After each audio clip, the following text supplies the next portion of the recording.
Shalom. For the start by saying all praise to you, how about Shema Shai, by Shema Kakadash. Double honors to the elders and apostles everywhere, and salutations to the brothers that's doing the truth and sincerity. Give me 1 second. As you can see, the title, this is on Vice. The title of it is What a Nuclear Bomb Explosion Feels Like, and this on Vice.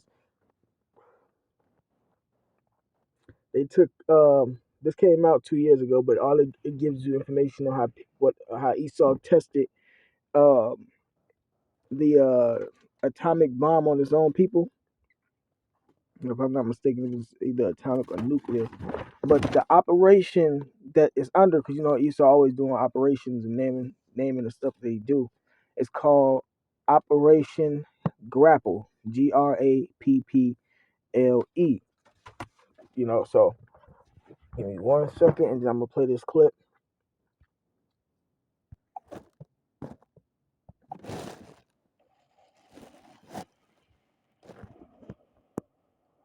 When the flash hit you, you could see the X-rays of your hands through your closed eyes.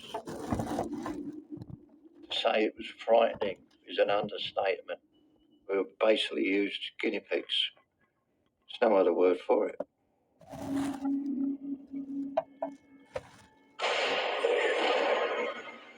The threat of nuclear war hasn't been this high since the Cold War. We will have no choice but to totally destroy North Korea. To better understand this existential danger, I want to speak to soldiers who've experienced atomic bomb explosions up close.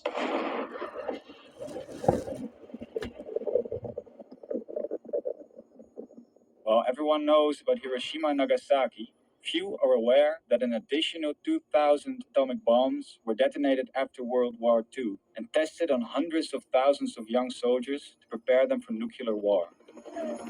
Most nuclear tests were performed by the United States and Russia, but 20,000 British soldiers were also involved. These missions were secret, and up until recently, the veterans weren't allowed to discuss them. Only a few of these men are still alive today. I've been invited to a reunion of atomic veterans in a village near Bristol. The veterans have traveled from all over the country to share their experiences. I wonder if they're more concerned about the threat of nuclear war than my generation is, as they have experienced the power of these weapons firsthand.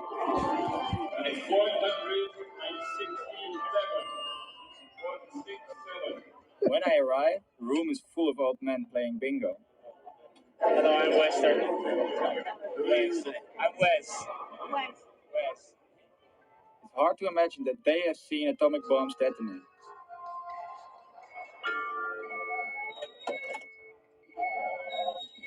It's a bit dead. Right, so I'll speak up.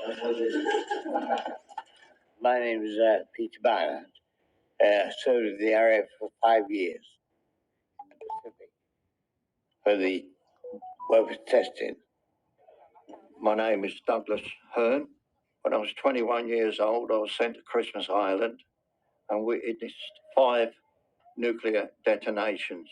That was the defining point in my life that governed what my life was going to be like from the moment I saw the first one, stood in front of it.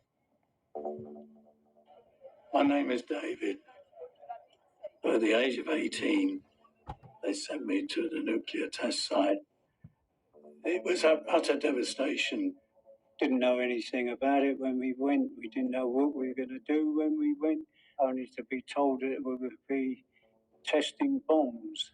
We were told nothing. We knew nothing. We were told very little about the day, except don't look at the flash.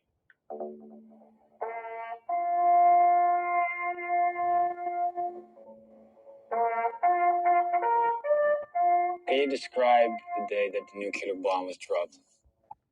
And this is the same thing Esau do with a lot of things he got going on. In Illinois, I forgot exactly where in Illinois, but they got where they test medication on people and they pay you for it. You know, they and it's a lot of people. They pay you a nice amount of money, but you have to stay on site for X amount of time until the testing over, and they pay you. But they don't tell you about the long term effects that that medication might have on you, and they're gonna explain that in this also. And just before the sun comes up, we were marshalled in groups. I went out on the aircraft carrier, the Warrior, and we was told to face the stern of the ship, the back of the ship. We were told to cover our eyes with our hands or bury your eyes into the crook of your arm, which we did. 9, 8, 7, 6, 5, 4, 3, 2, 1.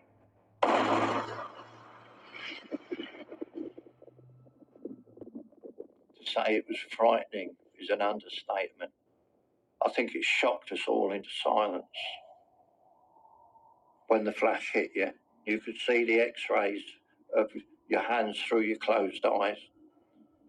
It was just sheer brilliant light. So I've never seen anything like it. Never had done. In the process of hands over your eyes, you saw every bone in your hand. If I was looking at you now, I would see all your bones.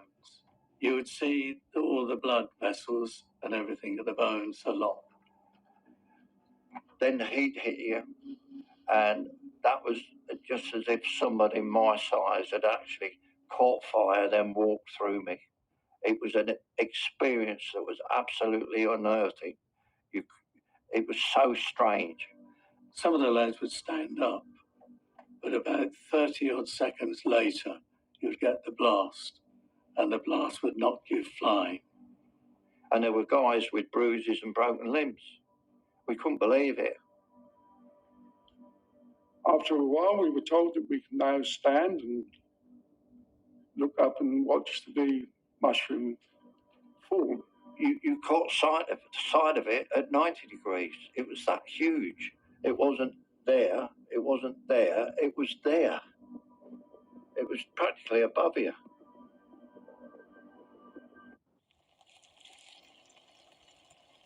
Breakfast better with Jones.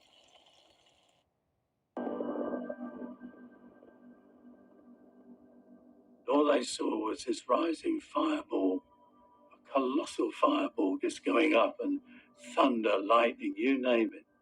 What I noticed was the clouds moving away like that, round and round and round. I think it was too much for some of them, and some of them would cry and ask for their mum. That was awful. There was no comprehension that anything like that could even exist. It was immense. It's a sight to see, but never want to see it again.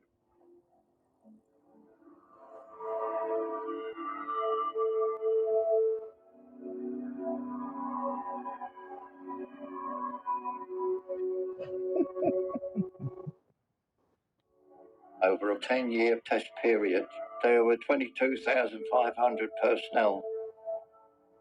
In 2013, we estimated that 18,500 of us had died. And the reports that I'd seen, nobody had died practically of natural causes. They had all died of leukemias and cancers, carcinomas of one sort or the other. Does this correspond to what radiation does to a human body? The thing is, guys couldn't have children. People's children suffer from numerous ailments and things that come out, twisted bones. How did it affect you and your children? I married when I got back to the UK, and my first daughter was born in 1960. And sadly, by the time she was 11, she developed a problem which completely changed her appearance. She grew a hump on her back. She started to grow hair all over her body. We had to shave her twice a day. She sadly passed away in my arms. My youngest daughter, I think, is the worst. She's had everything wrong, everything, and it's still going wrong. She lost all her teeth, same as I did. I lost all my teeth. Within a short space of time, they all went black. I had cancer on my face. It came up here. You can't see the scar. And it's only a little pimple, but it was cancer. And it was also on my back. And the other thing which devastated me, took me a long time to recover from this. And I will never forgive the authorities for putting me in this situation. I couldn't have children.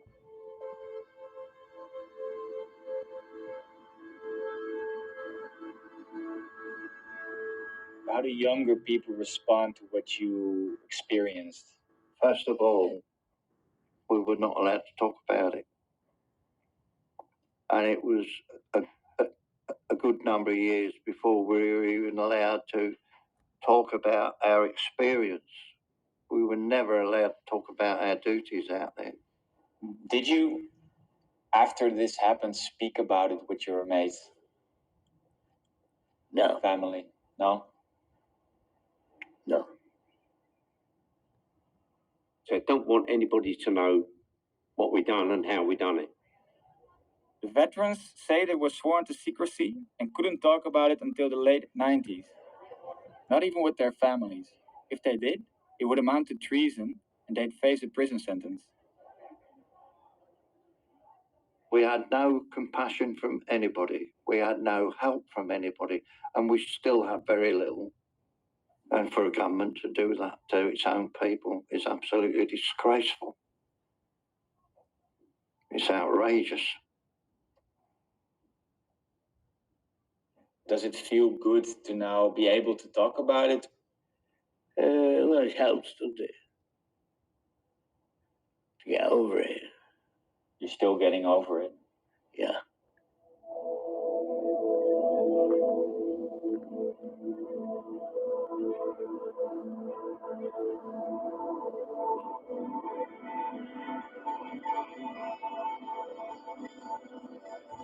What would you say to our generation? How should we go about this nuclear threat? Our generation doesn't know, do they? They don't know what's happening. My wife sometimes says to the hospital, it's been under two bombs. And they think, who's that silly old fool?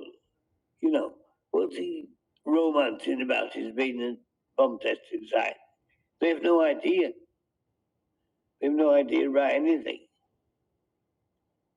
I think young people ought to be educated to the events that took place in those 10 years. The onus is now on the young people who are coming to take our place to get rid of these weapons.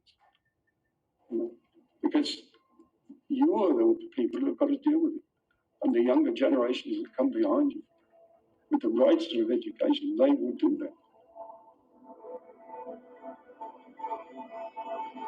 Hearing about the suffering nuclear weapons have caused the veterans and their families, and how they were manipulated and lied to by their government, makes me wonder if we're naive to think today's leaders will act more responsibly. The veterans say it's up to the younger generations now. But will they take action, and can leaders be influenced? All right, now I'm gonna start with this, Isaiah.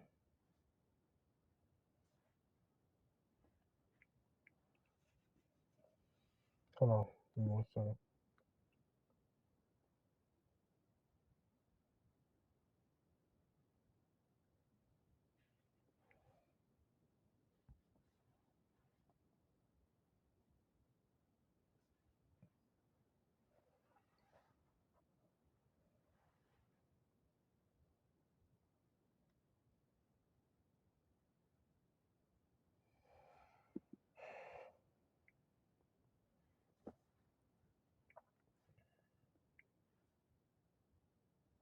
This is Isaiah chapter 54, verse 16. Behold, I have created the smith that bloweth the coals and the fire, and that bringeth forth an instrument for his work. and I've created the waster to destroy. Right. So the Lord created the man that created the nuclear missiles. The nuclear missile is the waster, and the smith is the one that created the missiles, man. So this is ultimately Yahweh Shai's work. You know,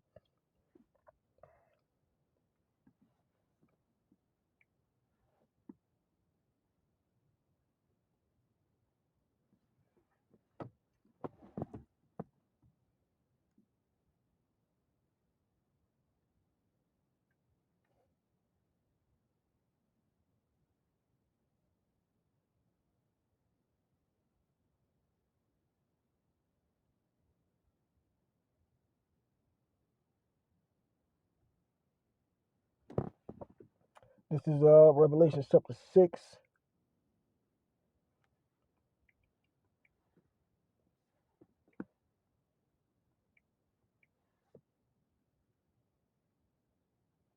verse 4. It said, "And there went out another horse that was red, and power was given to him that sat thereon to take peace from the earth." That red horse represents Esau. Esau is the white man, so-called white man or Caucasian man according to the Bible. And his sword is his military might, his military power. The nuclear weapons, nuclear missiles is like his ultimate weapon.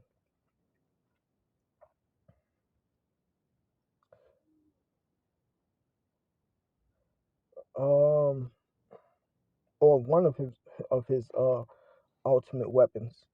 But it says Revelation 6:4, and there went out another horse that was red, and power was given to him that sat thereon to take peace from the earth, and that they should kill one another, and there was given unto him a great sword. And that's what his sword is. His sword is his military might, these military weapons that he got. And that was given to him from Yahweh Shemel Shai, man. Esau doesn't have any power, you know. And with that power, as you can see, he's been testing it and using it on people. You're just now finding out. But ultimately, because, he's fulfilling his role. Esau's the devil that the Bible speaks of. And these are little Edomites, a part of the Edomite Esau race, and he's been experimenting on his own people. He doesn't care about his own people and our people. That's why it's not. That's why Jake not supposed to be going to fight in this man's army. That if you fighting in this man's army, you joining alongside of the beast. That's in Revelation, man. And Yahweh Shai gonna come back and destroy the beast. So you ultimately fighting against Yahweh Shai, man. There's Isaiah chapter 31, verse 1. Woe means destruction to them that go down to Egypt. Egypt represents America for help, and stay on horses and trust in chariots because they are many. You got our people that trust in Esau's military might, man, because they have weapons of this caliber.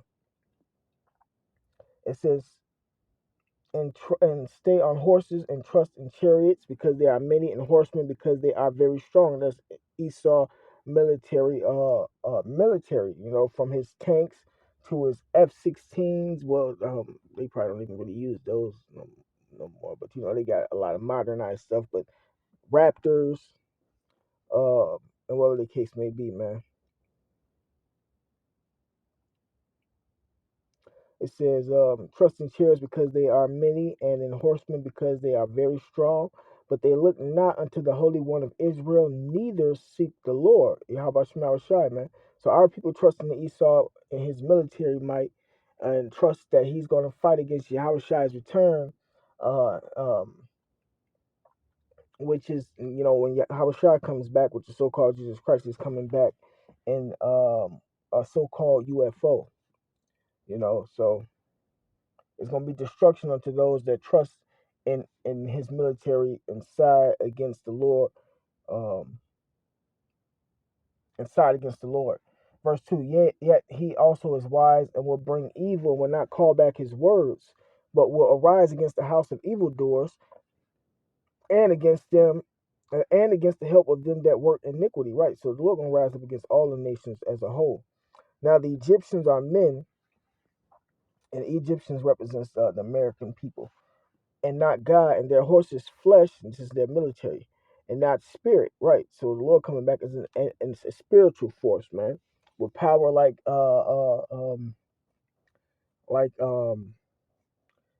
Dragon Ball Z characters, Mortal Kombat characters, Last Airbender characters, etc., etc. You're not gonna be able to fathom. That's why the scriptures say anything that you can imagine, you shall be able to do. And then those sitcom, the little television shows, I haven't seen them all, but they wasn't able to use their imagination to do whatever they wanted to do, obviously. But picture having that type of power.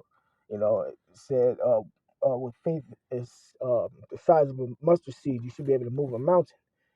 So that's the force that Esau, his puny military, is up against. Esau can't even deal with the weather. Can't even fight against the weather, yet alone fight against the Lord, man. You know, the Lord got creatures that were created that destroy, you know, uh, uh, uh, everything in their path, you know, and the Lord don't show it to us as of yet because Jake, these people wouldn't be able to handle it or defeat it. That's why they come out with movies like Godzilla, um, and other movies they might have. I can't think of none, but the Lord created everything and He got it working the way He wanted it to work. But Esau's so proud, he think he's going to be able to fight against the Lord. Man, he can't even fight against things that the Lord has created, yet alone himself when He returns with the angelic force. But it says, Isaiah 31:3. Now the Egyptians are men and not the Most High, and their horses flesh and not spirit.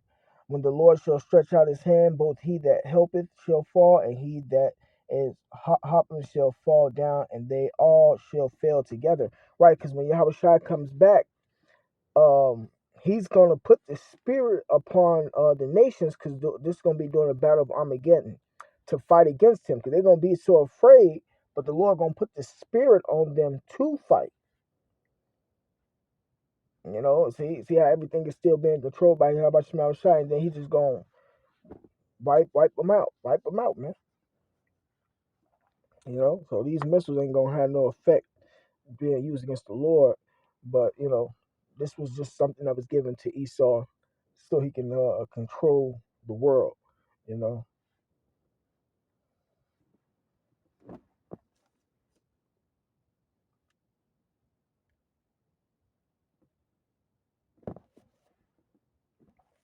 this is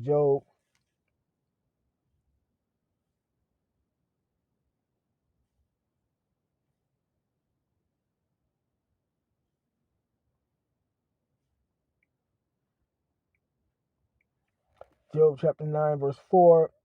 Oops, like it.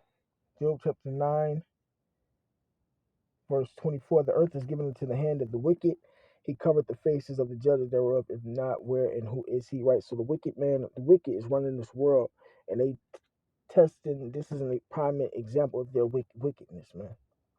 Testing on their own people, their own soldiers. But that's what they get, man. Esau has to pay for what he has done to the blacks, lions, and Native Americans, man, and the other nations that took part that's dying because of their own people. You know,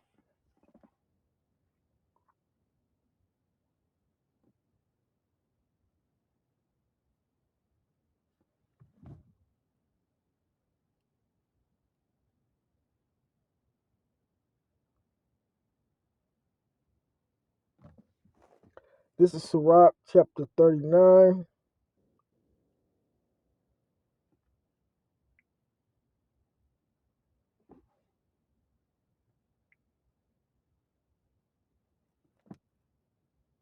verse 28. Sirach chapter 39, verse 28. There be spirits that are created for vengeance, which in their fury lay on sore strokes. In the time of destruction, they pour out their force and appease the wrath of him that made that made them. Right, man. So these spirits, let me continue to read. It says, fire and hail and famine and death, all these were created for vengeance. Right, and as you can see in their case, there's fire. The Lord created this stuff to take vengeance upon people. These missiles are going to be used against Esau. The Lord had them created, and then when Yahushua returns back during the Battle of Armageddon, he's gonna have these missiles shoot. He's gonna take control of the nuclear missiles, and they've been coming out with things lately about the angels, which are up in them so-called UFOs, coming down and take control of army-based nuclear capabilities and shutting their systems down, etc. So when Yahushua returns, he's gonna take control of the missiles and use them same missiles to shoot on Esau, take control of the missiles, shoot on Esau himself. You know, that's why they were created. They weren't created for him to just rule the world and continue to dominate and then bring in all this technology and robots and the new world order and have everybody chipped and they live happily ever after. That wasn't why these missiles were created, man. It was created to destroy uh, uh, certain places and bring in righteousness. Because after the battle of Armageddon, these missiles are going to be destroyed, man. The Lord going to take and destroy Esau's weapons. But it says, Sirach 39 and 29, fire and hail and famine and death, all these were created for vengeance. Teeth of wild beasts and scorpions, serpents, and the sword, punishing the wicked to destruction. The sword can come in the form of that nuclear missile, punishing the wicked to destruction. So the wicked is going to be hit by these nuclear missiles, man. They shall rejoice in his commandment, and they shall be ready upon earth when need is, and when their time is come, they shall not transgress his word. Right, man? So when it's time, when Yahushua get them angels in order, they gonna execute that order, man. They don't fight against. See, that's what the church, how you believe Satan turned against God. Satan is an angel, and then they gathered all other angels, and they was gossiping and got kicked out of heaven together and shit, and can't come up against the Lord. No, the Lord controlling Satan on the left hand side, the demons, which are angels, on the left hand side, man. All this is being controlled and orchestrated. This is the Lord's movie.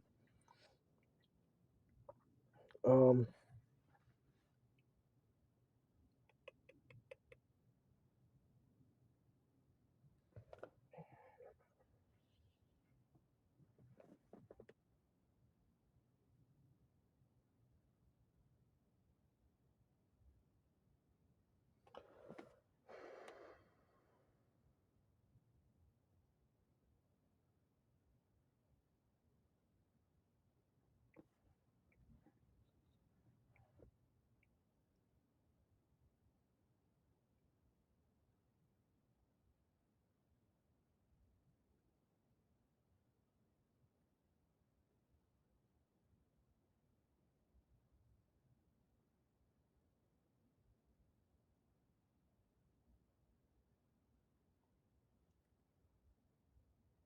Slucky, bear with me.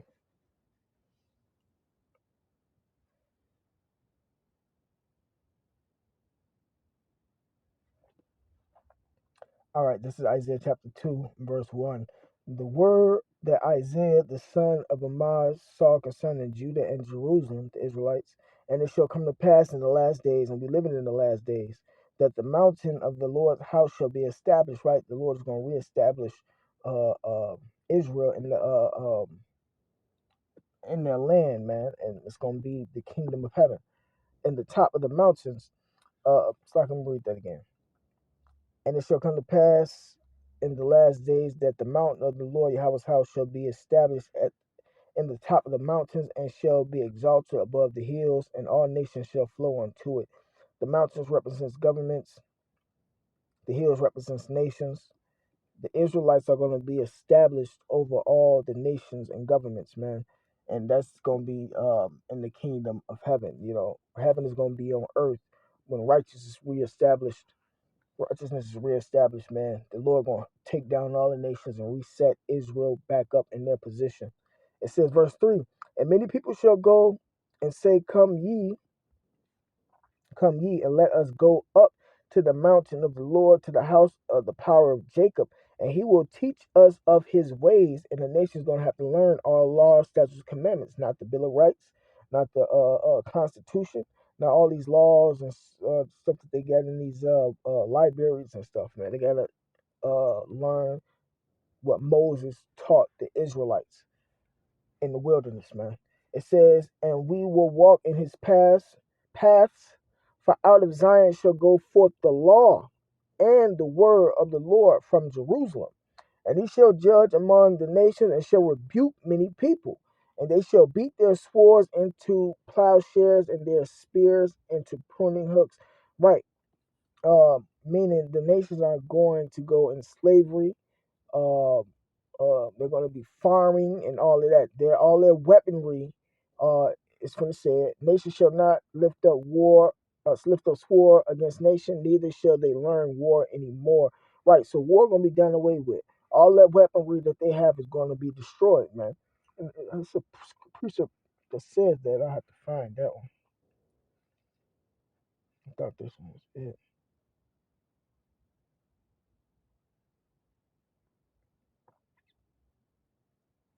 Right, so yeah, the Lord going to destroy all that weaponry, and they're gonna go into slavery, and they're gonna be using these agricultural instruments for the farming, etc. Man,